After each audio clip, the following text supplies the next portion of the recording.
this Living Memory Association podcast, charting our shops and retail, heritage and reminiscence project. In the second episode of this series, we hear from June Wesley and her daughter Elaine Hutton as they remember their family-run Edinburgh business, J.A. Nisbet's China and Glass Merchants. Join us again as we go away for the messages, and perhaps even a new teapot.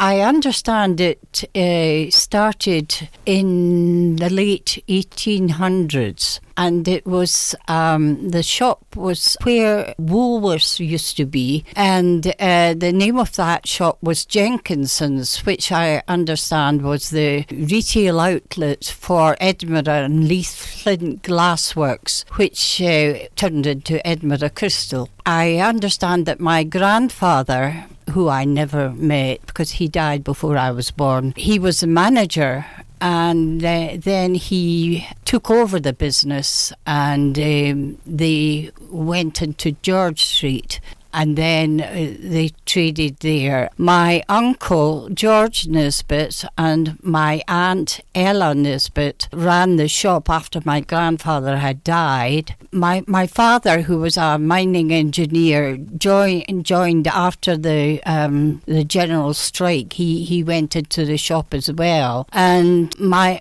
uncle retired, and my father ran it.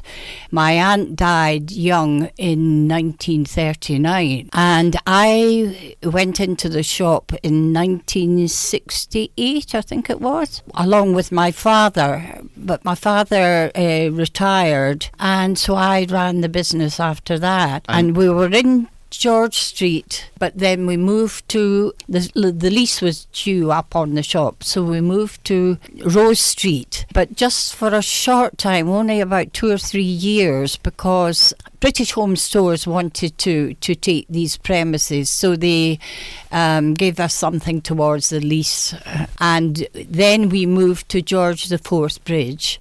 That would be in 1972, I think. And so we were there until 1984, when another company took us over, and they ran it for a few years, but then it closed. Now, of course, what prompted all this was your daughter, Elaine, sent us a photograph of the George Street shop with you and your father standing in the doorway, and this array of fantastic glassware and chinaware in the windows.